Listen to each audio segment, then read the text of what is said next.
Visualisasikan sebuah kehidupan di mana kebebasan internal Anda begitu kuat, sehingga tidak ada yang mampu memanipulasi waktu, energi, atau ketenangan pikiran Anda. Di mana tuntutan yang tidak adil, manipulasi emosional, dan sikap egois tidak menemukan ruang untuk berkembang dalam diri Anda. Terdengar menantang, bukan? Namun, para pemikir besar Stoik telah membuktikan bahwa hal ini mungkin dicapai. Sementara banyak individu merasa kelelahan berusaha menyenangkan orang lain dan memikul tanggung jawab yang seharusnya tidak mereka tanggung, mereka belajar untuk menetapkan batasan yang jelas, menjauh dari situasi beracun, dan menolak bantuan yang hanya akan memperkuat ketidakadilan atau ketergantungan orang lain. Tindakan ini bukanlah tanda ketidakpedulian, melainkan sebuah pengakuan bahwa melindungi pikiran dan kehidupan mereka adalah bentuk penghormatan terhadap diri sendiri.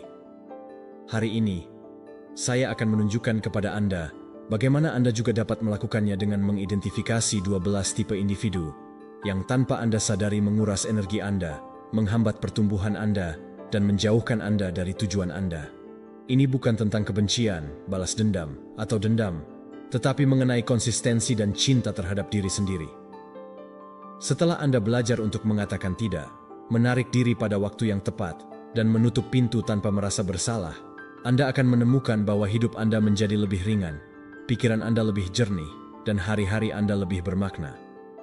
Perubahan ini tidak tergantung pada dunia yang menjadi lebih adil atau orang lain yang mengubah perilaku mereka, melainkan pada diri Anda sendiri yang menjadi penjaga kedamaian internal Anda. Sebelum kita mulai, silakan tulis di kolom komentar, "Hari ini saya menetapkan batas dan melindungi hidup saya." Dengan pernyataan ini, Anda berkomitmen untuk berhenti menjadi tawanan tuntutan orang lain dan mulai menjalani hidup dengan ketegasan dan ketenangan seorang stoik sejati. Silakan tulis sekarang.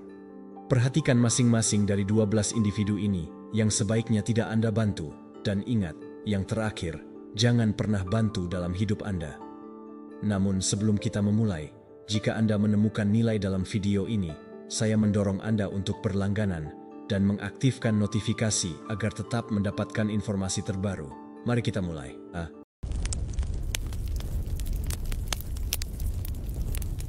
Pelajaran 1. Si manipulatif emosional. Di balik sikap baik dan kata-kata yang tampaknya penuh perhatian, beberapa orang menyembunyikan pola yang dihitung untuk memiliki kekuasaan atas emosimu. Si manipulatif emosional jarang bertindak secara jelas. Strateginya halus, dirancang agar kamu meragukan dirimu sendiri, dan akhirnya menyerah tanpa menyadarinya. Dia menggunakan rasa bersalah sebagai senjata utamanya, mengingatkanmu tentang kebaikan masa lalu, atau mengisyaratkan bahwa kamu tidak cukup berterima kasih, hingga kamu akhirnya bertindak, bukan karena kehendakmu sendiri, tetapi untuk mengurangi rasa tidak nyaman yang dia sendiri telah timbulkan. Dia memutarbalikkan fakta dengan keterampilan, menulis ulang cerita sedemikian rupa sehingga dia muncul sebagai korban dan kamu sebagai yang bersalah. Reaksinya akan dramatis jika kamu mencoba menghadapinya. Penuh keluhan dan frasa yang menarik empati, membuatmu merasa kejam hanya karena meragukan niatnya. Sabotase harga dirimu adalah pekerjaan konstan baginya. Ini bukan serangan frontal, tetapi akumulasi komentar halus, lelucon terselubung, atau perbandingan yang tampak tidak bersalah, tetapi perlahan-lahan menggerogoti kepercayaan dirimu. Dia mengatakan bahwa dia hanya bercanda ketika kamu merasakan racun dalam kata-katanya, atau mengingatkanmu akan kesalahanmu dengan senyuman, membiarkan luka terbuka untuk saat-saat ketika dia ingin menggunakannya. Yang paling berbahaya adalah bahwa dia tidak menghormati kebutuhanmu atau ruangmu. Dia bisa menyamarkan kontrolnya sebagai kepedulian, mempertanyakan setiap keputusanmu atau membuatmu merasa egois ketika kamu mencoba menetapkan batas. Waktumu, hubunganmu, bahkan pikiranmu mulai berada di bawah pengawasannya. Pada awalnya, mungkin tampak bahwa dia hanya ingin yang terbaik untukmu, tetapi seiring waktu, kamu akan menyadari bahwa satu-satunya yang dia cari adalah memastikan bahwa kamu tidak melarikan diri dari pengaruhnya. Si manipulatif emosional adalah ahli dalam membingungkan emosimu. Dia membuatmu merasa bahwa kamu yang bermasalah, bahwa masalah ada di dalam dirimu, ketika sebenarnya dinamika tersebut dirancang dengan hati-hati untuk menjaga kamu dalam posisi lemah. Dia melelahkanmu dengan diskusi berputar-putar, mengubah topik ketika terdesak, dan selalu menemukan cara untuk mengubah setiap tuntutan menjadi tuduhan terhadapmu. Bahaya dari orang-orang seperti ini adalah bahwa mereka mengikis kejernihan mentalmu. Kamu mulai meragukan ingatanmu, membenarkan perilaku yang tidak adil, dan menyesuaikan tindakanmu untuk menghindari ketidaksetujuan mereka. Ini tidak terjadi dalam semalam. Ini adalah proses lambat, hampir tidak terdeteksi, yang menjebakmu sebelum kamu bisa menyadarinya. Dan ketika kamu mencoba mengambil kembali kendali, si manipulatif memperkuat taktiknya dengan bergantian antara rasa bersalah, pencitraan diri sebagai korban, dan sesekali menunjukkan kebaikan untuk membingungkanmu lebih jauh. Mengenali hal ini adalah langkah pertama untuk membebaskan diri. Tanyakan pada dirimu sendiri, apakah di hadapannya kamu merasa selalu berutang? Apakah pencapaianmu selalu tampak tidak cukup? Atau jika ketika mengekspresikan kebutuhanmu, kamu akhirnya merasa bersalah? Amati apakah dalam diskusi, fakta-fakta secara misterius berubah menjadi menguntungkannya, atau jika dengan cara yang tidak bisa dijelaskan, kamu selalu berakhir meminta maaf untuk situasi di mana kamu adalah yang menderita kerugian. Keluar dari situasi ini melibatkan mengambil kembali batasanmu dan berhenti menyerah pada manipulasi emosional yang menyamar sebagai kasih sayang.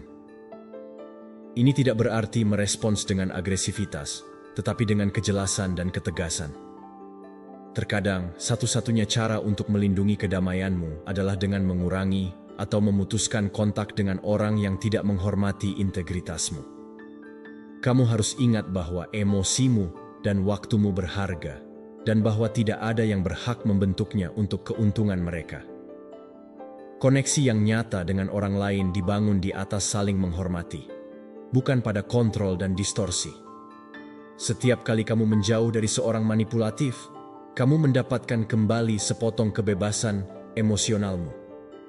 Kamu tidak perlu meyakinkannya tentang apapun atau berharap dia berubah. Tanggung jawab atas kesejahteraanmu hanya milikmu. Semakin jelas apa yang kamu layak dapatkan, semakin sedikit ruang yang akan kamu tinggalkan agar orang-orang seperti ini memiliki kekuasaan atasmu. Hari ini adalah saat untuk mengambil langkah itu, untuk berhenti membenarkan yang tidak dapat dibenarkan, dan untuk memilih kedamaianmu di atas ikatan apapun yang menyakitkan. Jangan tunda kebebasanmu. Putuskan sekarang untuk melindungi pikiranmu, energimu, dan hidupmu. Dan ingat bahwa tidak ada yang bisa memanipulasi siapapun yang tahu nilainya dan menolak untuk bernegosiasi dengan martabatnya. Jika kamu telah mengidentifikasi seseorang seperti itu dalam hidupmu. Pelajaran 2, yang hanya muncul ketika membutuhkan sesuatu. Kita semua mengenal seseorang yang tampaknya menjadi bagian dari hidup kita, tetapi sebenarnya hanya hadir ketika dia membutuhkan sesuatu. Tipe orang ini tidak peduli untuk membangun ikatan yang tulus. Ketertarikan mereka bukan padamu sebagai manusia, tetapi pada apa yang bisa kamu berikan kepada mereka. Ketika kamu menghadapi masa-masa sulit, ketidakhadiran mereka sangat jelas. Mereka tidak ada untuk menawarkan dukungan, mendengarkan kekhawatiranmu, atau memberimu bahu untuk bersandar. Mereka bahkan mungkin mengetahui masalahmu, tetapi reaksinya minimal atau tidak ada, karena perhatian mereka hanya aktif ketika ada keuntungan langsung bagi mereka. Anehnya, ketika mereka membutuhkan bantuan, kontak, uang, atau bantuan dalam bentuk apapun, nada mereka berubah. Tiba-tiba mereka muncul dalam pesan atau panggilanmu dengan kehangatan yang tampak tulus, tetapi dengan cepat terungkap sebagai strategi untuk mendapatkan apa yang mereka inginkan. Mereka tahu bagaimana terdengar ramah, bagaimana menyamarkan permintaan dengan frasa seperti, "Apa kabar?" atau "Aku ingat padamu," ketika sebenarnya yang memotivasi mereka adalah kebutuhan mereka sendiri. Pola ini tidak hanya menguras hubungan, tetapi juga menjelaskan bahwa ketertarikan tersebut bersifat sepihak. Yang hanya muncul ketika membutuhkan sesuatu tidak merayakan pencapaianmu. Kamu mungkin mengabaikan detail ini di awal, tetapi seiring waktu, kamu akan menyadari bahwa ketika kamu berbagi berita baik, antusiasme mereka terpaksa atau tidak ada. Mereka tidak memberi selamat dengan tulus, tidak terlibat dalam kebahagiaanmu, dan terkadang bahkan mengalihkan percakapan kepada diri mereka sendiri. Demikian pula, masalahmu tidak menggugah mereka. Mereka jarang menawarkan bantuan atau mendengarkan dengan tulus karena mereka tidak mau menginvestasikan waktu atau energinya dalam sesuatu yang tidak memberikan keuntungan. Dalam hubungan ini, keseimbangan telah rusak. Segalanya diukur berdasarkan apa yang mereka terima, bukan berdasarkan apa yang mereka berikan. Tidak peduli seberapa keras kamu berusaha untuk hadir dalam hidup mereka, tindakan itu jarang dibalas. Jika kamu pernah mencoba membicarakan dinamika ini, mereka kemungkinan akan mencoba membenarkan diri dengan alasan bahwa mereka sangat sibuk, bahwa mereka tidak menyadari, atau bahwa mereka tidak tahu apa yang kamu alami, tetapi di dalam hati kamu tahu bahwa kebenarannya jauh lebih sederhana. Mereka tidak peduli cukup, kecuali ketika berurusan dengan sesuatu darimu. Mengenali pola ini sangat penting untuk melindungi energimu dan kedamaianmu. Tanyakan pada dirimu sendiri apakah orang itu akan ada jika kamu tidak memiliki sesuatu untuk ditawarkan. Renungkan berapa kali hubungan itu dimulai olehmu, dan berapa kali oleh mereka serta apa motivasi sebenarnya dari kedekatan mereka. Jika timbangan selalu condong pada kenyamanan mereka, saatnya untuk mempertimbangkan kembali tempat yang kamu berikan dalam hidupmu. Masalah dari mempertahankan jenis hubungan ini adalah bahwa sedikit demi sedikit dapat menggerogoti harga dirimu. Kamu mulai merasa bahwa nilai dirimu bagi orang itu bergantung pada apa yang bisa kamu berikan. Dan itu tidak adil. Hubungan, baik itu persahabatan, keluarga, atau pasangan, harus didasarkan pada timbal balik, saling peduli, dan kehadiran yang tulus, bukan pada eksploitasi emosional. Menetapkan batas adalah langkah penting. Kamu tidak harus selalu tersedia untuk seseorang yang hanya ingat padamu ketika mereka membutuhkan sesuatu. Ini bukan tentang menjadi egois, tetapi tentang mengenali bahwa waktumu, perhatianmu, dan bantuanmu adalah berharga dan layak diberikan kepada mereka yang benar-benar menghargainya. Mengurangi akses orang itu ke dalam hidupmu bukanlah tindakan balas dendam, melainkan tindakan perawatan diri. Kamu bisa memilih untuk membantu jika itu yang kamu inginkan, tetapi dari tempat yang sadar, bukan karena kewajiban atau manipulasi. Dengan melakukannya, kamu mulai membuka ruang untuk hubungan yang otentik di mana perhatian dan ketertarikan saling menguntungkan. Kuncinya adalah mengelilingi dirimu dengan orang-orang yang hadir tidak hanya di hari-hari cerah, tetapi juga dalam badai. Siapa yang benar-benar menghargaimu, tidak menghilang ketika keadaan menjadi sulit, dan tidak mencarimu hanya ketika mereka membutuhkan sesuatu. Mereka tetap ada, merayakan kemenanganmu dan menemanimu dalam kekalahanmu. Ingatlah bahwa kamu tidak perlu merayu untuk mendapatkan tempat dalam hidup siapapun. Koneksi yang nyata tidak perlu dikejar karena mengalir secara alami. Jika kamu melihat bahwa seseorang hanya muncul dengan tangan terbuka, itu adalah tanda bahwa saatnya untuk menempatkan kesejahteraanmu terlebih dahulu.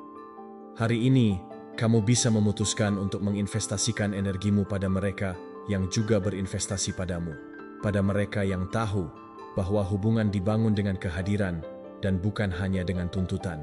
Pelajaran 3. Yang meremehkan pencapaianmu.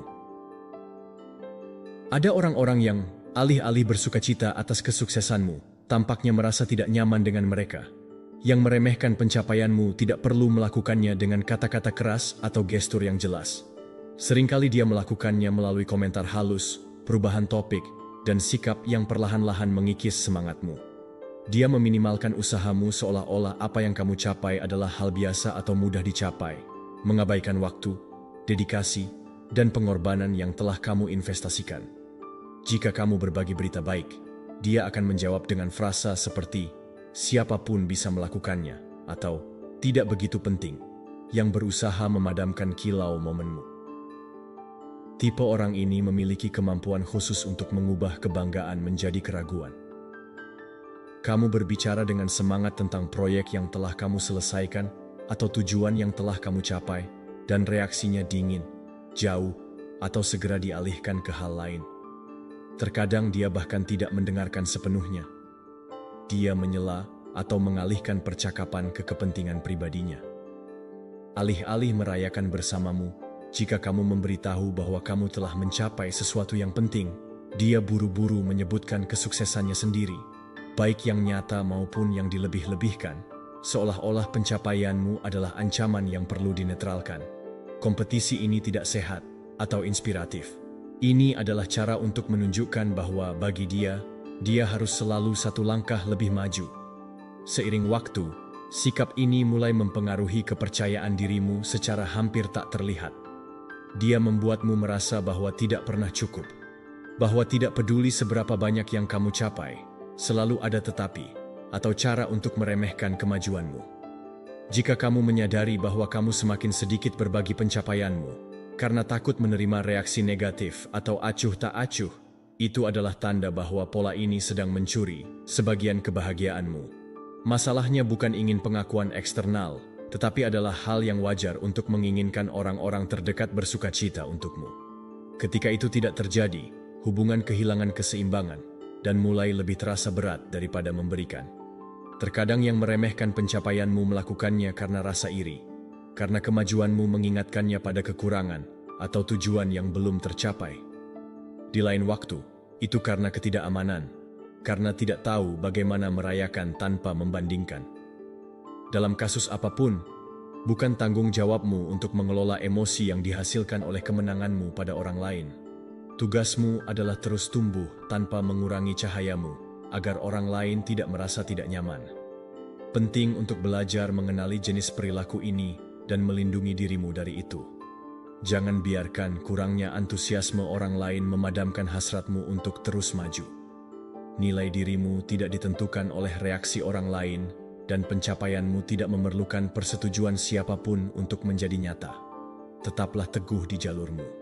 Kenali usaha yang telah kamu lakukan dan kelilingi dirimu dengan orang-orang yang merayakan tanpa ragu, yang melihat kesuksesanmu sebagai sesuatu yang juga menginspirasi dan yang tidak takut untuk memberi aplaus. Juga sah untuk menghadapi pola ini, bukan untuk masuk dalam konflik, tetapi untuk menjelaskan bahwa kamu mengharapkan rasa hormat dan dukungan dalam hidupmu. Kamu bisa melakukannya secara langsung, dengan mengatakan bahwa kamu menghargai kemajuanmu dan ingin merasakannya dibagikan secara tulus. Jika orang lain tidak bersedia berubah, maka kamu harus mempertimbangkan kembali seberapa banyak ruang yang pantas mereka dapatkan dalam lingkaran dekatmu. Hidup terlalu pendek untuk dibagikan dengan mereka yang tidak tahu bagaimana bersukacita untukmu. Kamu layak dikelilingi oleh orang-orang yang melihat pencapaianmu sebagai kesempatan untuk merayakan bersama, bukan sebagai kompetisi diam-diam. Hubungan yang sehat diperkuat dengan saling mengagumi, bukan dengan meremehkan. Jadi teruslah maju, meskipun beberapa orang tidak menyukainya. Jangan sembunyikan tujuan atau hasilmu karena takut mengganggu. Siapapun yang merasa terancam oleh kesuksesanmu, lebih mengungkapkan tentang dirinya daripada dirimu. Pencapaian adalah hasil dari usahamu, ketekunanmu, dan pilihanmu. Tidak ada yang berada di tempatmu. Tidak ada yang melangkah dengan langkah yang sama, dan oleh karena itu tidak ada yang berhak meremehkan nilainya. Biarkan kata-kata mereka tidak menghalangimu, biarkan keheningan mereka tidak membingungkanmu. Kamu tahu betapa sulitnya sampai di sini, dan itu adalah satu-satunya yang penting. Jika kamu pernah merasa bahwa seseorang meremehkan kemenanganmu, pergi ke komentar dan tulis, "Pencapaian saya berharga," untuk menegaskan bahwa kamu tidak akan membiarkan siapapun mencuri nilai dari apa yang telah kamu capai. Pelajaran 4, yang selalu memposisikan diri sebagai korban. Ada orang-orang yang tampaknya terjebak dalam peran yang mereka mainkan dengan sempurna, yaitu korban abadi. Yang selalu memposisikan diri sebagai korban telah menjadikan keluhan, ratapan, dan kesedihan sebagai cara mereka berhubungan dengan dunia. Mereka tidak mengambil tanggung jawab atas kesalahan mereka, karena dalam narasi mereka, segala sesuatu yang buruk yang terjadi adalah salah orang lain, keadaan, atau nasib buruk. Jika sesuatu berjalan salah, selalu ada pihak luar yang bersalah. Mereka tidak pernah melihat ke dalam untuk bertanya bagian mana dari situasi tersebut yang menjadi tanggung jawab mereka. Kemampuan mereka untuk menarik simpati sangat mencolok. Mereka tahu kata-kata apa yang harus digunakan, nada apa yang harus diadopsi, dan gerakan apa yang harus ditunjukkan untuk membangkitkan naluri membantumu. Mereka menceritakan masalah mereka sedemikian rupa, sehingga kamu merasa terpaksa untuk campur tangan, meskipun kamu tidak ingin, atau meskipun itu bukan tanggung jawabmu. Dan meskipun pada awalnya kamu mungkin berpikir bahwa mereka hanya mengalami masa sulit, kamu segera akan menyadari bahwa perilaku ini adalah konstan dan bukan pengecualian. Mereka mengulangi cerita sedih berulang kali, bahkan melebih-lebihkan atau menghiasnya dengan detail dramatis untuk mempertahankan perhatianmu dan menghasilkan rasa bersalah jika kamu tidak bereaksi seperti yang mereka harapkan. Memposisikan diri sebagai korban menjadi alat mereka untuk memanipulasi, karena mereka tahu bahwa sedikit hal yang lebih memotivasi daripada keinginan untuk mengurangi penderitaan orang lain. Yang mengkhawatirkan adalah bahwa di balik citra rapuh itu ada strategi. Mereka ingin agar kamu mengambil beban yang tidak menjadi tanggung jawabmu. Tipe orang ini berharap kamu menyelesaikan masalah mereka, campur tangan dalam konflik mereka, dan bertindak sebagai penyelamat emosional, finansial, atau praktis mereka. Dan jika kamu pernah memutuskan untuk menetapkan batas atau tidak membantu, mereka dengan cepat akan membuatmu merasa bahwa kamu telah meninggalkan mereka, bahwa kamu tidak peka atau egois. Seiring waktu, dinamika ini melelahkan. Kamu mulai merasa bahwa tidak peduli seberapa banyak yang kamu lakukan, itu tidak pernah cukup, bahwa setiap kali kamu menyelesaikan sesuatu, segera muncul krisis baru yang meminta perhatianmu. Meskipun kamu mencoba mendorong mereka untuk mencari solusi sendiri, mereka tetap berpegang pada peran korban, karena di dalamnya mereka mendapatkan sesuatu yang berharga, perhatian, dukungan tanpa syarat, dan alasan sempurna untuk tidak berubah. Memposisikan diri sebagai korban secara konstan juga memiliki efek yang diam tetapi kuat. Itu membuatmu meragukan dirimu sendiri. Kamu mulai mempertanyakan, apakah kamu benar-benar tidak adil, karena tidak selalu menyerah, jika mungkin kamu seharusnya melakukan lebih banyak. Jika benar orang itu tidak memiliki jalan keluar lain. Ini adalah siklus yang menjebakmu karena penderitaan mereka yang nyata, atau yang dilebih-lebihkan mengaktifkan empatimu. Dan sebelum kamu menyadarinya, kamu sudah memikul masalah yang bukan milikmu. Mengenali pola ini sangat penting untuk melindungi energimu. Ini bukan tentang menjadi dingin atau acuh tak acuh, tetapi tentang memahami bahwa membantu seseorang tidak berarti menyelesaikan hidup mereka. Bantuan yang sebenarnya mendorong orang lain untuk bangkit, bukan bergantung padamu selamanya. Dan si yang selalu memposisikan diri sebagai korban, tidak mencari solusi nyata, melainkan mempertahankan dinamika yang memberinya manfaat. Salah satu cara untuk memutus siklus ini adalah dengan mengembalikan tanggung jawab ke tempatnya. Ketika mereka menceritakan masalah, alih-alih menawarkan solusi segera, tanyakan apa yang mereka pikirkan untuk dilakukan tentang hal itu. Tindakan dan usaha selalu jatuh pada dirimu. Hubungan menjadi tidak seimbang. Penting juga untuk menetapkan batasan yang jelas dan tidak membiarkan diri dipengaruhi oleh rasa bersalah. Kamu bukan orang jahat karena tidak menyelesaikan semuanya untuk mereka. Faktanya, memberi jarak bisa menjadi tindakan penghormatan terbesar bagi keduanya. Jangan biarkan cerita mereka membuatmu lupa cerita milikmu. Setiap menit yang kamu habiskan untuk menopang seseorang yang tidak ingin berjalan sendiri adalah waktu yang kamu kurangi dari pertumbuhan dan kesejahteraanmu sendiri. Si yang selalu memposisikan diri sebagai korban hanya akan berubah jika mereka memutuskan untuk berhenti menyalahkan dunia dan mulai bertanggung jawab atas hidup mereka. Sementara itu, peranmu bukanlah menyelamatkan mereka, tetapi melindungi kedamaian dan keseimbanganmu. Karena meskipun empati adalah nilai, cinta diri juga demikian. Belajarlah untuk membedakan antara mendukung dan memikul beban, antara menemani dan menyeret. Jangan biarkan manipulasi emosional yang menyamar sebagai penderitaan menghabiskan energimu atau kemampuanmu untuk menikmati hidupmu sendiri. Pelajaran 5. Si cemburu yang tersembunyi. Si cemburu yang tersembunyi mungkin adalah salah satu profil paling berbahaya di lingkungan manapun karena beroperasi dalam diam dan dengan topeng persahabatan atau keramahan. Dia berpura-pura senang dengan pencapaianmu. Dia memberi selamat dengan senyuman dan kata-kata yang baik, tetapi di dalamnya, dia merasa tidak nyaman, dendam, atau bahkan marah terhadap apa yang telah kamu capai.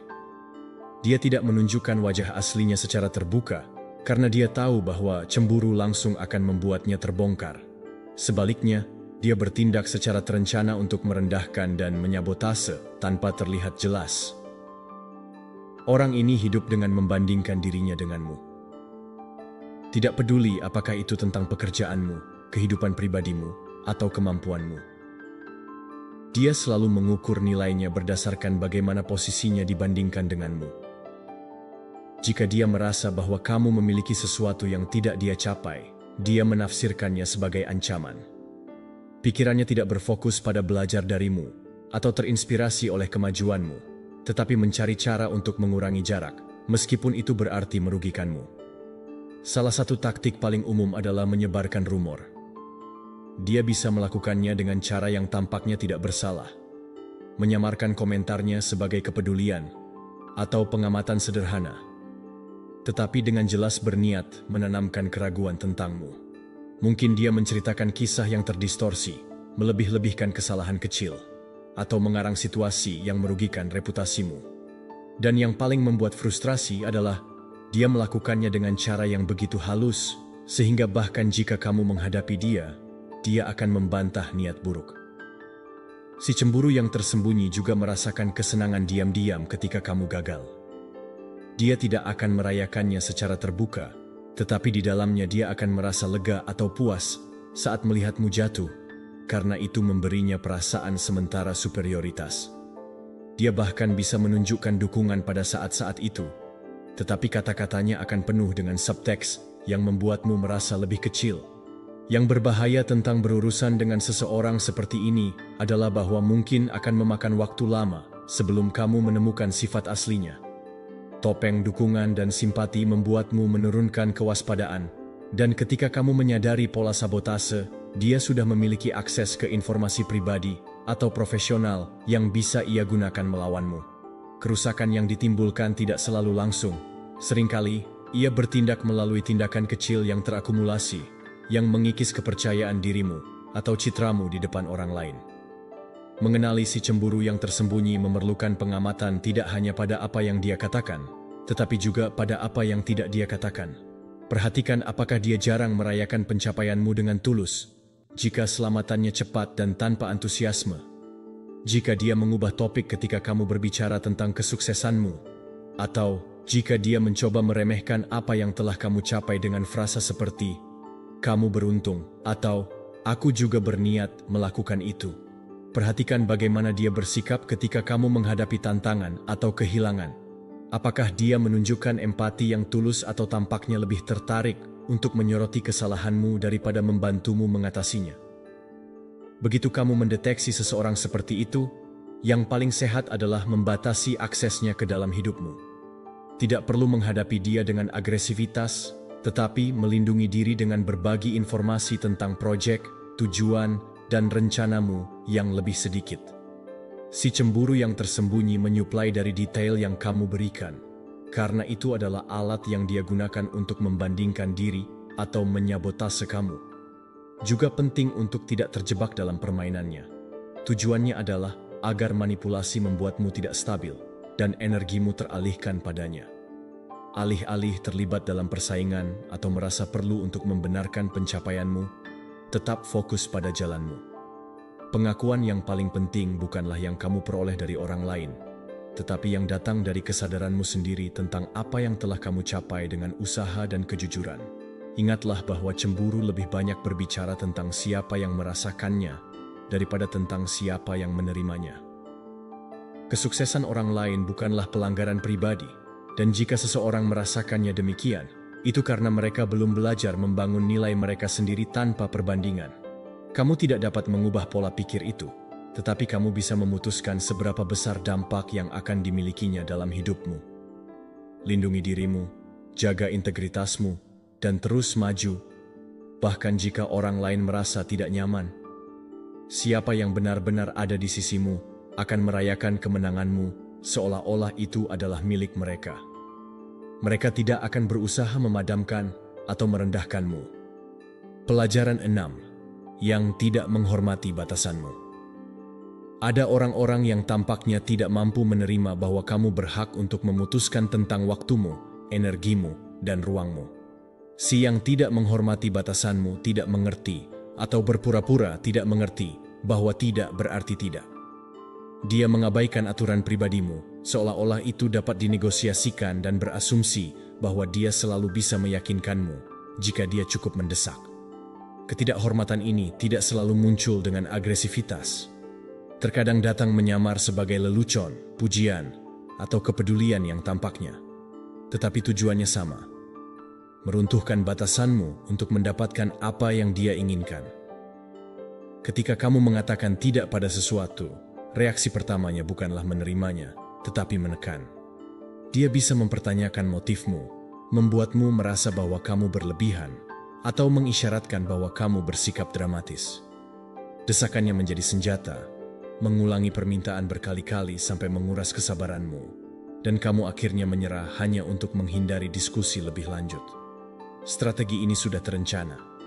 Dia tahu bahwa jika dia berhasil membuatmu melanggar batasanmu sekali, akan lebih mudah bagimu untuk melakukannya di lain waktu. Yang paling merugikan adalah cara dia membuatmu merasa bersalah karena memprioritaskan dirimu sendiri. Dia menggunakan frasa seperti, "Tidak ada yang seberapa. Jika kamu menyayangiku, kamu akan melakukannya." Atau, "Aku hanya meminta sekali agar penolakanmu terlihat egois." Dan meskipun secara rasional kamu tahu bahwa kamu berhak untuk memutuskan, tekanan emosional bisa membuatmu ragu dan mempertanyakan penilaianmu sendiri. Seiring waktu, menyerah untuk menghindari konflik menjadi kebiasaan dan batasanmu, yang seharusnya melindungimu, mulai memudar.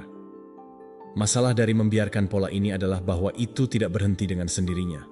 Semakin banyak ruang yang kamu berikan kepada seseorang seperti itu, semakin dia mengklaimnya. Apa yang dimulai dengan permintaan kecil dapat meningkat menjadi tuntutan yang lebih besar, karena dia telah belajar bahwa tidakmu hanyalah rintangan sementara, dan bukan keputusan yang tegas. Penghormatan terhadap batasan tidak dapat dinegosiasikan dalam hubungan yang sehat. Seorang teman, pasangan, atau anggota keluarga yang benar-benar menghargaimu tidak perlu mendesak sampai kamu menyerah. Mereka memahami bahwa kesejahteraan dan kenyamananmu penting dan bahwa hubungan yang sehat didasarkan pada timbal balik, bukan paksaan. Ketika seseorang tidak menghormati itu, apa yang ditunjukkan bukanlah kasih sayang, tetapi kontrol. Mengidentifikasi orang seperti ini lebih mudah daripada yang terlihat jika kamu memperhatikan bagaimana mereka bereaksi terhadap penolakanmu. Jika ketika kamu mengatakan tidak, kamu menerima pengertian dan penerimaan, kamu sedang berhadapan dengan seseorang yang menghargai otonomimu. Namun, jika sebaliknya, reaksinya adalah desakan, pemerasan emosional, atau ketidakpedulian terhadap alasanmu, maka batasanmu sedang dilanggar. Melindungi dirimu tidak berarti bersikap agresif, tetapi jelas dan tegas. Tidak perlu penjelasan panjang atau justifikasi berlebihan. Semakin banyak kamu membenarkan, semakin banyak bahan yang kamu berikan untuk mencoba meyakinkanmu. Terkadang, satu-satunya jawaban yang diperlukan adalah, "Saya tidak merasa nyaman dengan itu," dan tetap berada di posisi itu tanpa terlibat dalam debat. Penting juga untuk memperkuat batasanmu dengan tindakan, bukan hanya kata-kata. Jika seseorang terus mendesak, kurangi interaksi atau berikan jarak fisik dan emosional. Ini bukan tentang menghukum, tetapi merawat ruang pribadimu. Seiring waktu, orang yang benar-benar menghargaimu akan belajar untuk menghormatinya, dan mereka yang tidak akan menjauh dengan sendirinya. Ingatlah bahwa kamu bukan egois karena melindungi dirimu. Prioritas yang kamu berikan pada dirimu sendiri adalah dasar untuk hubungan yang sehat.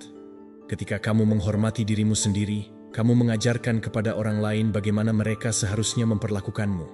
Dan ketika kamu terus-menerus menerima batasanmu diabaikan, kamu mengirimkan pesan bahwa kamu bersedia mengorbankan kesejahteraanmu untuk menghindari konflik. Kekuatan emosional ditunjukkan tidak hanya dengan mengatakan ya pada apa yang menambahmu, tetapi juga dengan mengatakan tidak pada apa yang mengurangimu. Jangan biarkan desakan orang lain membentuk hidupmu lebih dari yang kamu putuskan sendiri. Batasanmu adalah refleksi dari cinta dirimu, dan mempertahankannya adalah tindakan martabat. Jika kamu pernah merasa bahwa seseorang melanggar batasan itu, pergi ke komentar dan tulis, "Tidak, saya adalah keputusan yang pasti." Untuk menegaskan bahwa suaramu dan keputusanmu layak mendapatkan penghormatan penuh. Pelajaran 7. Kritikus konstan. Kritikus konstan adalah orang yang sepertinya selalu siap dengan kaca pembesar untuk menunjukkan apa yang, menurutnya, salah dalam segala hal yang kamu lakukan. Tidak peduli seberapa banyak usaha yang kamu lakukan atau seberapa baik hasilnya, ia selalu menemukan cacat, kesalahan, atau sesuatu yang bisa dilakukan lebih baik. Sikap ini bukanlah dukungan yang disamarkan, melainkan cara untuk menjaga kamu dalam posisi ketidakpastian dan keraguan. Yang paling membuat frustrasi adalah bahwa seringkali ia menyamarkan serangannya sebagai saran. Ia bisa menggunakan frasa seperti, "Saya bilang ini demi kebaikanmu," atau "Saya hanya mencoba membantumu," sementara sebenarnya ia sedang merusak kepercayaan dirimu.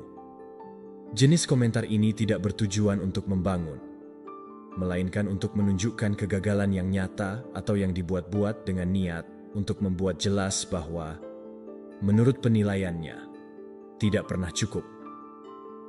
Ia melakukannya dengan niat yang tampaknya baik, tetapi efeknya pada dirimu adalah kelelahan emosional. Kritikus konstan juga sering menggunakan sarkasme. Komentarnya mungkin tampak seperti lelucon pada pandangan pertama, tetapi membawa beban penilaian yang terasa seperti pukulan tersembunyi. Frasa ironis tentang pekerjaanmu, penampilanmu, atau keputusanmu mungkin tampak lucu baginya, tetapi bagimu meninggalkan rasa pahit, seolah-olah kamu telah didiskualifikasi tanpa ada konfrontasi terbuka. Strategi ini memungkinkannya untuk melukai tanpa mengambil tanggung jawab langsung, karena jika kamu menghadapinya, ia dapat menjawab dengan "itu hanya lelucon." Yang paling berbahaya adalah bahwa kata-katanya cenderung memperkuat ketidakamananmu. Seiring waktu, kamu mungkin mulai mengantisipasi kritiknya sebelum bertindak, yang menghambatmu atau membuatmu ragu akan keputusanmu sendiri. Dengan cara yang hampir tidak terlihat, kehadirannya menjadi suara dalam dirimu yang mempertanyakan setiap langkah yang kamu ambil, bahkan ketika ia tidak hadir. Inilah yang membuatnya begitu merugikan. Ia tidak hanya memengaruhi saat ini, tetapi meninggalkan jejak yang berlangsung lama.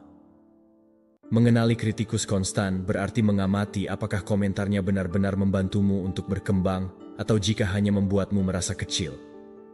Umpan balik konstruktif selalu disertai dengan pengakuan dan minat yang tulus pada pertumbuhanmu, sedangkan kritik destruktif hanya fokus pada hal negatif tanpa menawarkan solusi nyata. Kritikus konstan tidak mencari agar kamu tumbuh. Ia ingin mempertahankan kontrol narasi, menempatkan dirinya sebagai orang yang lebih tahu atau yang benar. Melindungi diri dari pola ini tidak berarti menjadi kebal terhadap komentar apapun, tetapi belajar untuk menyaring. Dengar hanya dari mereka yang telah menunjukkan bahwa mereka peduli pada kesejahteraanmu, bukan dari mereka yang menggunakan kerentananmu sebagai bahan untuk pengamatan mereka. Ketika kamu mendeteksi bahwa seseorang terus-menerus menggunakan kritik yang disamarkan sebagai bantuan, tetapkan batas yang jelas. Ini bisa berarti mengubah topik, berhenti berbagi aspek tertentu dari hidupmu, atau, dalam kasus yang lebih ekstrim, mengurangi kontak. Juga penting untuk memperkuat harga dirimu, agar kata-katanya tidak memiliki dampak yang sama. Ketika kamu percaya pada penilaianmu sendiri dan menghargai pencapaianmu, pendapat kritikus konstan kehilangan kekuatannya. Kata-katanya tidak lagi menjadi kebenaran mutlak, melainkan sekadar pendapat yang tidak mendefinisikan nilaimu. Kritik bisa menjadi alat yang kuat jika digunakan dengan baik, tetapi di tangan seseorang yang hanya mencari untuk menunjukkan cacat, ia menjadi senjata kelelahan emosional. Ingatlah bahwa kamu tidak wajib menerima semua pendapat yang diberikan kepadamu, dan bahwa kamu berhak memutuskan suara mana yang kamu biarkan masuk ke dalam pikiranmu. Jangan bingung antara rasa hormat dengan misinya. Kamu bisa menjaga hubungan yang ramah dengan seseorang, dan pada saat yang sama menolak untuk menyerap penilaian destruktifnya. Hidup ini terlalu singkat untuk hidup di bawah pengawasan konstan dari mereka yang hanya melihat bayangan di mana ada cahaya. Kamu berhak dikelilingi oleh orang-orang yang merayakan kemajuanmu, yang mendorongmu untuk berkembang tanpa meremehkanmu, dan yang mengakui nilaimu bahkan di tengah kesalahanmu.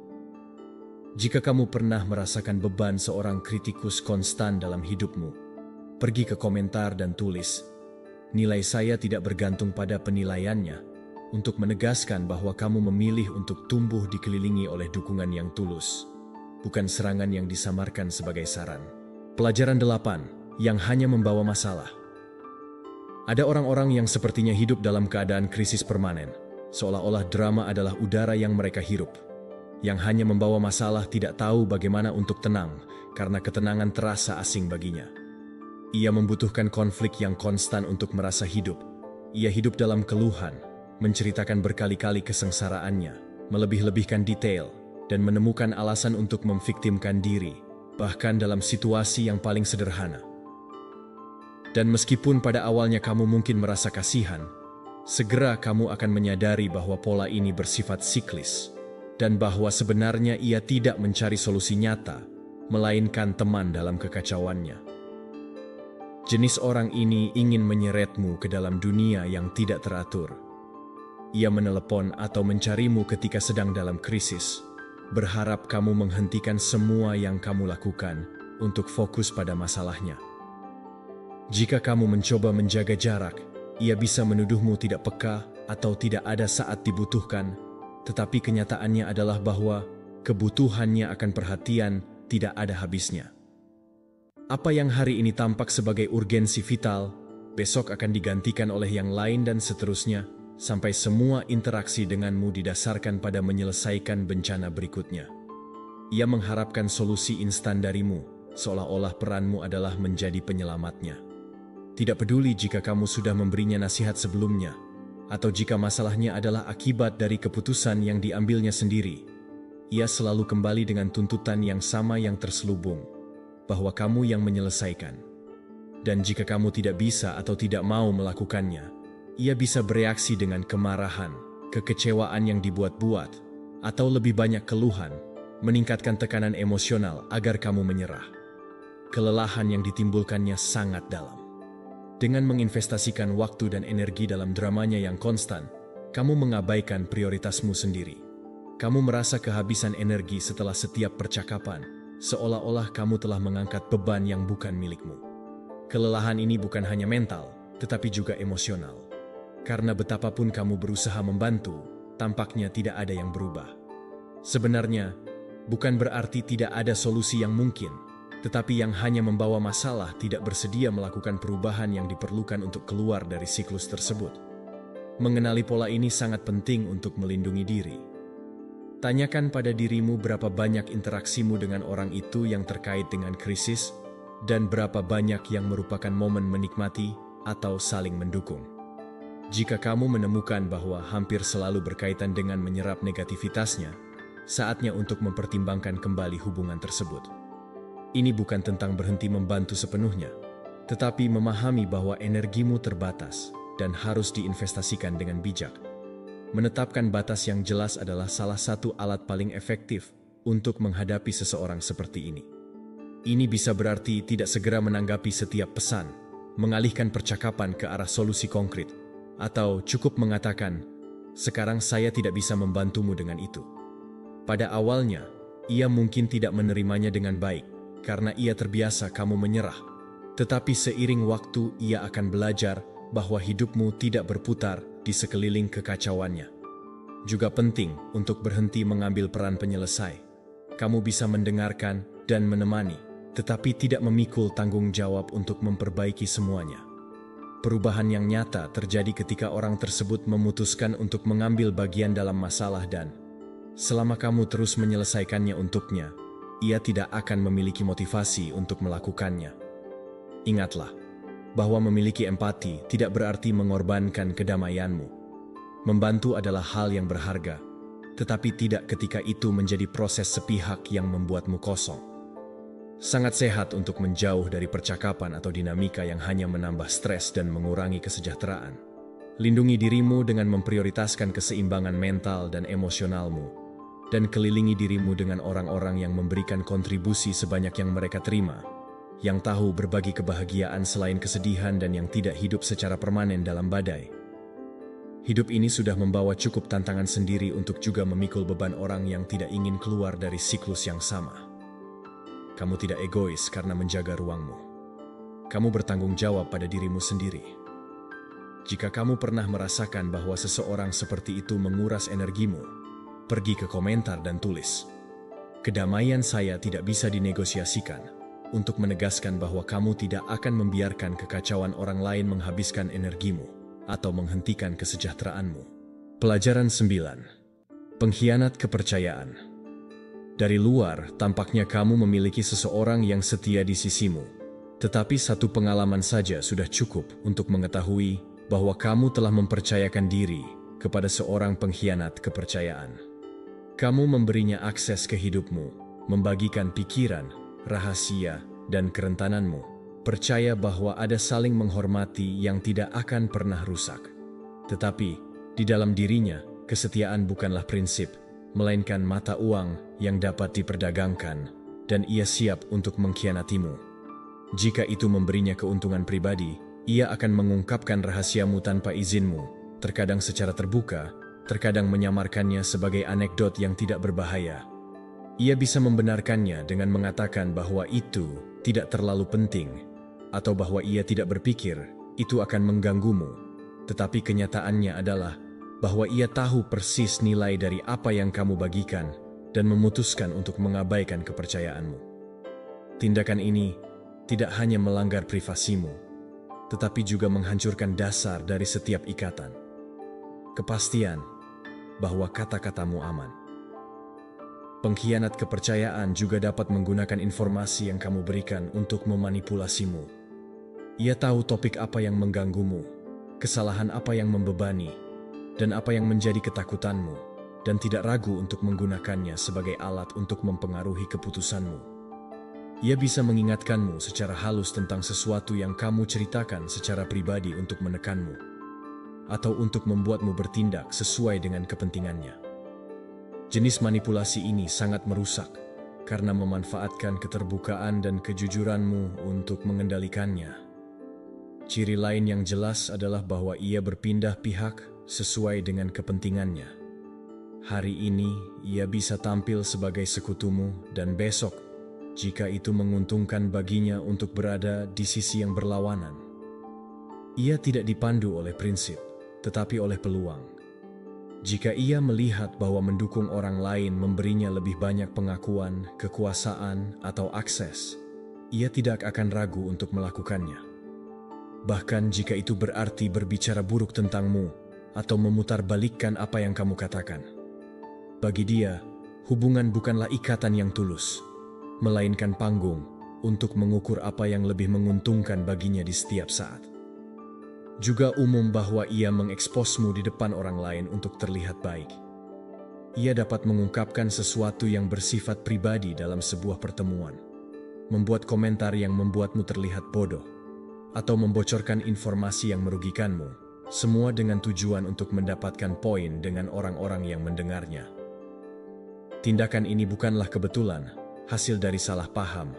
Ini adalah strategi yang disengaja untuk mengangkat citranya dengan mengorbankanmu.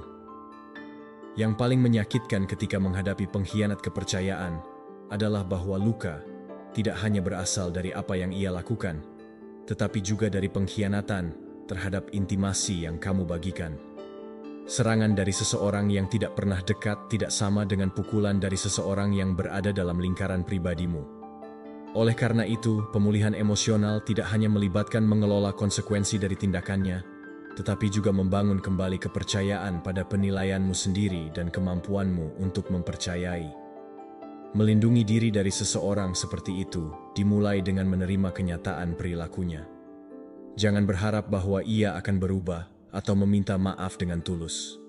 Siapapun yang melihat kepercayaan sebagai sesuatu yang utilitarian, biasanya tidak akan berubah karena tidak menghargai kerusakan yang ditimbulkan. Kuncinya adalah menjauh, mengurangi akses yang dimilikinya ke hidupmu, dan menghindari memberinya lebih banyak informasi yang dapat ia gunakan melawanmu. Juga penting untuk belajar dari pengalaman, tanpa menutup diri sepenuhnya untuk mempercayai orang lain. Tidak semua orang bertindak dengan niat buruk, tetapi sangat penting untuk menetapkan penyaring dan mengukur kepada siapa dan apa yang kamu bagikan. Kepercayaan harus diperoleh seiring waktu dan dibuktikan dengan konsistensi, bukan diberikan secara tidak terbatas tanpa mengevaluasi tindakan. Ketika kamu menetapkan batas yang jelas dan bertindak dengan hati-hati, kamu mengurangi kemungkinan seseorang memiliki kekuatan untuk mengkhianatimu lagi. Dan meskipun pada awalnya kamu mungkin merasa marah atau sakit, seiring waktu pengalaman itu akan menjadi pelajaran yang memperkuat penilaianmu. Pengkhianat kepercayaan ingin tindakan mereka membuatmu lemah, membuatmu ragu pada semua orang, dan hidup dalam ketakutan. Tetapi, Kemenangan sejati adalah dengan tidak memberinya kekuatan itu. Kamu terus maju, lebih sadar dan lebih tegas, tanpa menyerah pada kemampuan untuk membangun hubungan, tetapi memilih siapa yang kamu berikan kunci dunia pribadimu. Jika kamu pernah dekat dengan seseorang seperti itu, pergi ke komentar dan tulis, "Kepercayaanku adalah suci," untuk menegaskan bahwa tidak ada yang akan menggunakan kerentanan kamu sebagai senjata melawanmu. Pelajaran 10. Yang tidak merayakan kebahagiaanmu. Di saat-saat ketika kamu paling mengharapkan dukungan dan antusiasme, ada orang-orang yang menunjukkan bahwa mereka tidak tahu atau tidak ingin bersukacita untukmu.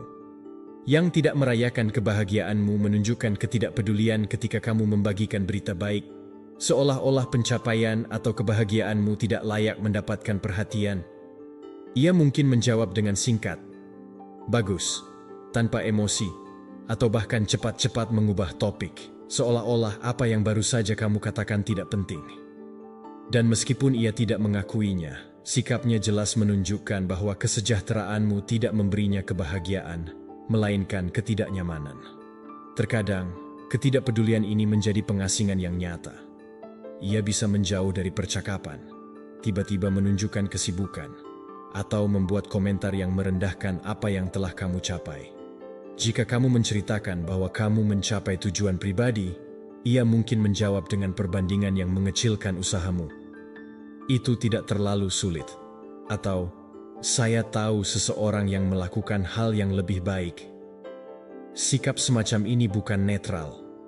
Mereka adalah pukulan tersembunyi yang berusaha memadamkan semangatmu dan memastikan bahwa kebahagiaanmu tidak bersinar terlalu terang. Yang tidak merayakan kebahagiaanmu juga bisa berusaha membuatmu merasa bersalah karena merasa baik. Jika kamu sedang melalui fase baik, ia mungkin mengingatkanmu bahwa ia tidak berada dalam situasi yang sama, melontarkan frasa seperti, "Betapa beruntungnya kamu. Semoga saya bisa," dengan nada yang tidak menunjukkan kekaguman, tetapi kebencian. Dengan cara ini, ia mengubah momen kebahagiaanmu menjadi ruang yang tidak nyaman, di mana kamu merasa harus memoderasi apa yang kamu bagikan, agar tidak membuatnya merasa tidak nyaman. Seiring waktu, dinamika ini dapat membuatmu diam tentang pencapaianmu, menyembunyikan berita baikmu, atau bahkan mengecilkan kebahagiaanmu sendiri, untuk menghindari reaksi yang dingin atau menyakitkan. Yang mengkhawatirkan adalah bahwa sikap ini tidak muncul begitu saja. Seringkali dipicu oleh kecemburuan, ketidakamanan, atau pandangan egois tentang hubungan. Bagi yang tidak merayakan kebahagiaanmu, kesuksesanmu adalah cermin yang mencerminkan apa yang ia rasa kurang.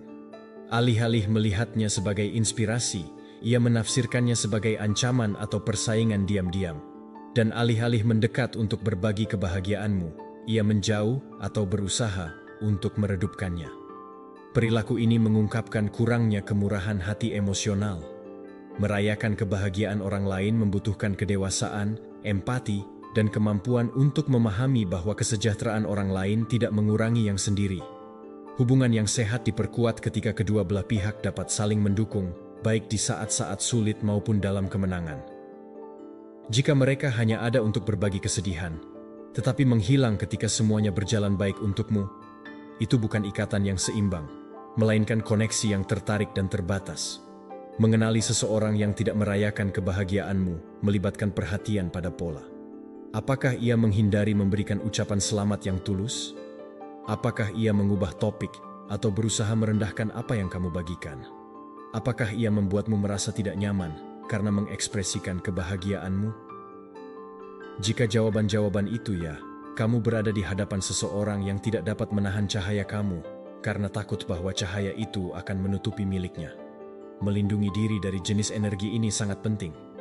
Kamu tidak perlu berhenti berbagi pencapaianmu, tetapi kamu bisa memilih dengan siapa kamu berbagi. Kelilingi dirimu dengan orang-orang yang bertepuk tangan tanpa ragu, yang melihat kesuksesanmu sebagai kesempatan untuk tersenyum bersamamu dan bukan sebagai alasan untuk merasa lebih rendah. Dan yang terpenting, jangan biarkan reaksi orang lain mendefinisikan nilai dari apa yang telah kamu capai. Kebahagiaanmu tidak memerlukan validasi eksternal untuk menjadi sah. Mempertahankan semangatmu tetap hidup, bahkan di hadapan ketidakpedulian, adalah tindakan cinta pada diri sendiri. Ingatlah bahwa apa yang telah kamu capai adalah hasil dari usaha, keputusan, dan ketekunanmu. Jangan redupkan hanya agar orang lain merasa nyaman. Jika seseorang tidak tahu bagaimana merayakan bersamamu, itu adalah batasan mereka, bukan milikmu. Hidup ini terlalu singkat untuk memadamkan momen bahagiamu, karena takut membuat orang lain merasa tidak nyaman. Siapapun yang benar-benar menghargaimu akan berada di sisimu di semua musim, mendukung dalam badai, dan merayakan di bawah sinar matahari. Jika kamu pernah merasakan bahwa seseorang tidak bersukacita atas kebahagiaanmu, pergi ke komentar dan tulis, "Kebahagiaan saya tidak akan padam," untuk menegaskan bahwa cahaya kamu akan bersinar dengan kuat, terlepas dari siapa yang memilih untuk tidak melihatnya. Pelajaran 11. Yang bersaing denganmu dalam segala hal. Yang bersaing denganmu dalam segala hal tidak memahami konsep berbagi atau menikmati hubungan yang didasarkan pada dukungan timbal balik. Baginya, setiap interaksi adalah pertempuran diam-diam yang perlu dimenangkan. Tidak peduli apakah itu mengenai pencapaian pribadi, profesional, atau bahkan situasi sehari-hari. Ia selalu mencari cara untuk membandingkan dirinya denganmu dan menegaskan bahwa, menurut pandangannya, ia berada di atas. Pengukuran konstan ini bukan kebetulan, melainkan pola yang mengungkapkan ketidakamanan dan kebutuhan yang permanen akan validasi. Ketika kamu membagikan berita baik, responsnya jarang merayakan bersamamu. Alih-alih bersukacita, ia mengalihkan fokus pada pencapaian pribadinya sendiri, seringkali membanggakan atau melebih-lebihkan agar tampak bahwa apa yang dilakukannya lebih besar, lebih sulit, atau lebih berharga. Ia dapat melakukannya dengan frasa halus seperti, "Saya juga mencapai sesuatu yang serupa, tetapi dalam waktu yang lebih singkat," atau "Itu mengingatkan saya pada saat saya melakukan sesuatu yang bahkan lebih rumit." Niatnya bukanlah pertukaran pengalaman, melainkan untuk mengecilkan apa yang baru saja kamu bagikan. Taktik lain adalah meniru apa yang kamu lakukan, tetapi dengan tujuan untuk menonjol lebih banyak. Jika kamu memulai proyek, ia akan memulai sesuatu yang serupa, tetapi berusaha untuk menyajikannya sebagai lebih inovatif atau sukses. Jika kamu mengubah kebiasaan atau mencapai tujuan pribadi, ia akan mencoba menirunya dan menunjukkannya seolah-olah ia melakukannya lebih baik. Ini bukan tentang inspirasi timbal balik, tetapi tentang persaingan konstan untuk siapa yang bisa bersinar lebih terang. Sikap ini menguras tenaga karena mengubah apa yang seharusnya menjadi dukungan, menjadi perlombaan tanpa akhir. Yang paling frustrasi adalah bahwa ia jarang mengakui prestasimu. Bahkan jika kamu mencapai sesuatu yang tidak bisa ia capai, ia akan mengecilkan usahamu dengan penjelasan eksternal. "Kamu beruntung. Saya tahu seseorang yang membantumu." Atau, "Oh, saya tidak mencobanya karena saya tidak tertarik." Dalam pikirannya, mengakui bahwa kamu melakukan sesuatu dengan baik adalah mengakui bahwa ia kalah, dan kebanggaannya tidak mengizinkannya untuk melakukannya. Seiring waktu, dinamika ini dapat mempengaruhi motivasimu. Kamu mulai meragukan apakah berbagi kemajuanmu itu berharga, karena kamu tahu bahwa reaksinya tidak akan tulus. Alih-alih mendapatkan dukungan, kamu akan mendapatkan perbandingan atau tantangan yang disamarkan sebagai komentar santai.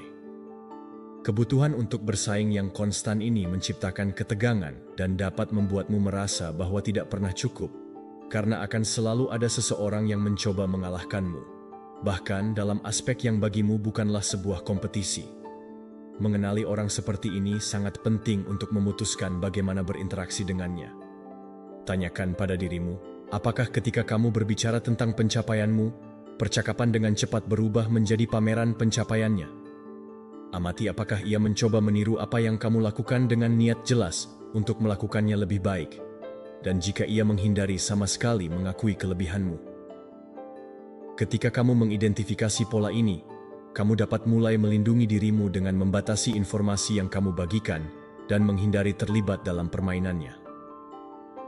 Pertahanan terbaik terhadap seseorang yang bersaing dalam segala hal adalah tidak berpartisipasi dalam kompetisi yang ingin ia terapkan.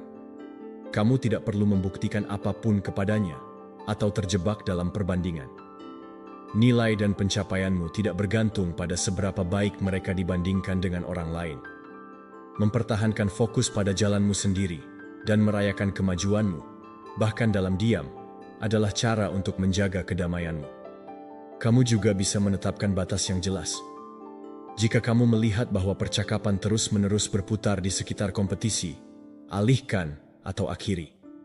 Ini bukan tentang menghadapi dengan permusuhan, tetapi tentang tidak memberi makan siklus yang tidak memberikan hal positif untukmu. Kompetisi yang sehat ada ketika kedua belah pihak saling memotivasi dan tumbuh bersama, tetapi dengan seseorang yang melihat segala sesuatu sebagai pertempuran untuk menjadi yang terbaik, tidak ada ruang untuk dukungan yang tulus. Ingatlah bahwa nilai dirimu tidak terletak pada mengalahkan orang lain, tetapi pada kemajuan menuju tujuanmu sendiri. Jika seseorang merasa terancam oleh pencapaianmu, itu adalah masalah mereka, bukan masalahmu. Jangan lelah untuk membuktikan bahwa kamu pantas mendapatkan tempatmu. Kamu sudah pantas. Hidup ini bukan perlombaan melawan semua orang di sekitarmu, tetapi perjalanan pribadi, di mana kemenangan sejati adalah menjaga integritas dan kebahagiaanmu tetap utuh. Jika kamu pernah dekat dengan seseorang yang bersaing denganmu dalam segala hal. Pelajaran 12, yang memanfaatkan kebaikanmu. Yang memanfaatkan kebaikanmu biasanya muncul pada awalnya sebagai seseorang yang dekat, yang menghargai bantuanmu, dan menikmati kebersamaanmu. Namun, seiring waktu ia menunjukkan bahwa kepentingan utamanya bukan pada hubungan itu sendiri, tetapi pada apa yang bisa ia dapatkan darimu. Ia berharap kamu selalu tersedia, tanpa mempedulikan jadwalmu, suasana hatimu, atau tanggung jawabmu sendiri. Jika ia membutuhkan sesuatu, ia menganggap bahwa kamu adalah orang yang akan menyelesaikannya. Dan jika kamu tidak melakukannya, ia menafsirkannya sebagai pengkhianatan atau tanda bahwa kamu tidak lagi sama. Sikap ini bukanlah hasil dari salah paham, tetapi pola di mana kesediaanmu untuk membantu menjadi izinnya untuk menuntut. Ia mengambil tanpa memberikan apapun sebagai imbalan. Kita tidak berbicara tentang pertukaran yang tepat dari kebaikan, tetapi tentang kurangnya timbal balik emosional dan praktis yang sama sekali. Mungkin ketika ia membutuhkan sesuatu, kamu hadir tanpa ragu. Tetapi ketika kamu yang membutuhkan dukungan, tiba-tiba ia sibuk, teralihkan, atau tidak muncul sama sekali. Apa yang bagimu adalah hubungan yang didasarkan pada empati dan perhatian timbal balik. Bagi dia adalah jalan satu arah di mana ia terus menerima tanpa mempertimbangkan untuk memberi kembali. Jenis orang ini tidak menghargai waktumu atau usahamu. Ia bisa memintamu hal-hal mendesak seolah-olah kamu tidak memiliki kesibukan lain atau mendelegasikan tugas yang sebenarnya bisa dilakukannya sendiri. Karena dalam pikirannya, ketersediaanmu tidak terbatas. Jika kamu menghabiskan berjam-jam bekerja, memberi perhatian, atau menginvestasikan energi, ia tidak menganggapnya sebagai usaha, tetapi sebagai sesuatu yang normal yang, menurut pandangannya, kamu wajib lakukan. Dan jika suatu saat kamu memutuskan untuk menetapkan batas, ia akan tersinggung. Ia tidak melihatnya sebagai tindakan yang perlu untuk melindungi diri, tetapi sebagai penolakan pribadi yang meragukan seluruh dinamika yang menguntungkannya. Ia dapat bereaksi dengan frasa manipulatif seperti, "Dulu kamu tidak seperti ini," atau "Sekarang tidak bisa diandalkan," mencoba membuatmu merasa bersalah karena memprioritaskan dirimu. Kenyataannya adalah bahwa menetapkan batas adalah satu-satunya cara untuk menghentikan siklus ini. Masalahnya adalah, semakin lama kamu membiarkan perilaku ini, semakin sulit ia menerima perubahan. Ia terbiasa dengan ketersediaanmu yang tanpa syarat dan memecahkan inersia. Itu akan memaksanya untuk menghadapi sesuatu yang telah ia hindari. Tanggung jawabnya sendiri. Melindungi diri dari seseorang yang memanfaatkan kebaikanmu tidak berarti berhenti menjadi dermawan, tetapi mengarahkan kebaikanmu kepada orang-orang yang dapat menghargainya dan membalasnya. Ini berarti mengakui bahwa waktu, energi, dan dukunganmu adalah sumber daya berharga yang tidak boleh disia-siakan pada orang yang hanya tahu menerima. Belajar untuk mengatakan tidak adalah tindakan cinta pada diri sendiri, bukan sikap egois. Ketika kamu menetapkan batas, kamu tidak menutup hatimu, tetapi menjaga kesejahteraanmu dan kemampuan untuk membantu mereka yang benar-benar membutuhkannya. Kebaikan sejati tidak diukur oleh seberapa banyak kamu membiarkan orang lain mengeksploitasi dirimu, tetapi oleh kualitas apa yang kamu tawarkan ketika kamu memberikannya secara sadar dan seimbang. Juga penting untuk mematahkan keyakinan bahwa hubungan harus dipertahankan hanya karena kebiasaan atau ketakutan untuk mengecewakan. Jika seseorang hanya mendekatimu untuk meminta, menuntut, atau memanfaatkan, ia tidak mencari ikatan yang sehat, melainkan sumber daya yang bisa dimanfaatkan. Dan itu bukan persahabatan, cinta, atau rasa hormat. Ini adalah dinamika yang tidak seimbang, yang cepat atau lambat akan mengurasmu secara emosional dan mental. Bersikap tegas tidak akan membuatmu berhenti menjadi orang yang dermawan, tetapi akan mencegahmu dari kelelahan dalam hubungan yang tidak memberikan manfaat. Terkadang, ujian terbesar dari kebaikanmu adalah menjauh dari mereka yang menggunakannya sebagai alat untuk kepentingan mereka. Jangan biarkan keinginanmu untuk membantu menjadi alasan bagi orang lain untuk merendahkanmu. Jaga energimu seolah-olah itu sesuatu yang suci, memberikannya kepada mereka yang menghormati dan merawatnya. Jika kamu pernah merasakan bahwa seseorang memanfaatkan kebaikanmu, pergi ke komentar dan tulis, "Kebaikanku bukanlah kelemahan," untuk menegaskan bahwa kamu tahu menetapkan batas dan bahwa kebaikanmu pantas mendapatkan rasa hormat. Jika kamu sudah sampai di sini, tulis di komentar, "Hari ini saya berhenti mentolerir apa yang memadamkan saya. Saya stoik." Saya mengundangmu untuk berlangganan, mengaktifkan notifikasi, dan berkomentar agar YouTube mengenali bahwa video ini berguna bagi orang-orang seperti kamu. Ini memotivasi kami untuk terus membuat konten serupa di masa depan.